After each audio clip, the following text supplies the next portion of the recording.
Hi friends, आज हम लोग क्लास 12 का फिजिक्स का करंट इलेक्ट्रिसिटी चैप्टर से एक क्वेश्चन करेंगे।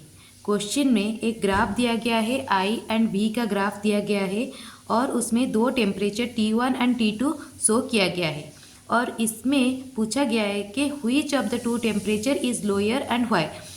इन दोनों में से कौन सा टेम्परेचर लो है और किस लिए लो है। ठीक है, पहले देखते हैं किसका स्लोप, मतलब एक लाइन का स्लोप कैसे निकालते हैं। स्लोप कैसे निकालते हैं, y2 slope is equals to y2 minus y1 divided by x2 minus x1। ठीक है, तो ये वाला ग्राफ का अगर हम लोग स्लोप निकालेंगे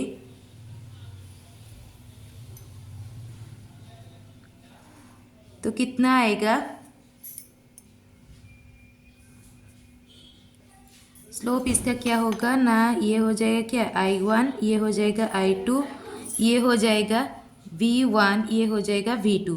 तो पहला वाला स्लोप वन का कितना आएगा ना, I2 minus I1 divided by V2 minus V1। ठीक है, और दूसरा का क्या आएगा, दूसरा का वही V1 अगर V2 लेंगे तो I1 I2 कितना आ जाएगा, इधर आ जाएगा, नीचे में आ जाएगा। नीचे में ये क्या हो रहा है ना, इसका अगर I1 dash and I2 dash अगर लेंगे तो ये क्या हो जाएगा, सेकेंड का स्लोप क्या हो जाएगा ना, I2 dash minus I1 dash divided by V2 minus V1। ठीक है, तो अभी हम लोग क्या देखेंगे कि इसका ये क्या हो रहा है ना, ज़्यादा हो रहा है। ये वाला डिफरेंस क्या हो रहा है, स्लोप वन का ये वाला difference del I, slope one का डेल आई वन, ये क्या होगा डेल आई वन, और ये डेल आई टू, ये वाला क्या होगा ना डेल आई टू। तो इधर हम लोगों को पता चल रहा है कि ये क्या हो गया ना, del I one by del V is equals to del I two by del V. और इधर हमें ग्राफ से क्या पता चल रहा है ना, del I one is greater than del I two and del V दोनों में क्या है, सेम है। डेल वी दोनों में क्या है ना, सेम है। डेल वी दोनों में क्या है ना, सेम है। ठीक है, तो स्लोप क्या हो जाएगा ना, slope of one is greater than slope of to.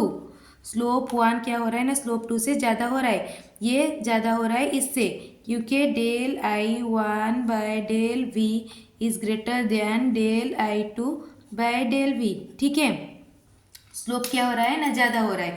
तो आई और वी ये क्या है ना, रेजिस्टेंस है। V बाई आई, रेजिस्टेंस का फॉर्मूला क्या है, V by I is equal to R, resistance. तो ये वाला क्या हो जाएगा ना, 1/R1 is greater then 1/R2। अगर इसको रिवर्स करेंगे 1/R1 1/R2, तो इसको अगर रिवर्स करेंगे R1 तो ये क्या हो जाएगा ना, साइन चेंज हो जाएगा, लेस देन R2। ठीक है, तो रेजिस्टेंस पहला वाला का रेजिस्टेंस क्या हो रहा है ना, कम हो रहा है then comparison to resistance number second temperature का resistance. And also we know that the resistance is, and हम लोगों को क्या पता है ना, resistance is directly proportional to the temperature. Resistance directly proportional क्या है ना, टेम्परेचर से। तो इसीलिए क्या हो जाएगा ना, temperature one is less than temperature two. तो हमें क्या पता चला ना, टेम्परेचर वन क्या है, लेस देन टेम्परेचर टू है, क्योंकि इसका स्लोप क्या है ना, टेम्परेचर टू से ज़्यादा है। स्लोप ज़्यादा होने की वजह से उसका क्या हो गया ना, रेजिस्टेंस क्या हो गया, कम हो गया। तो इसीलिए, और रेजिस्टेंस क्या है ना, directly proportional to temperature, so that as resistance is low so temperature also be low. अगर मेरा एक्सप्लेनेशन आपको समझ में आया, please like share and subscribe my channel and share it more to the class 12 students so that they will be beneficial. Thank you so much.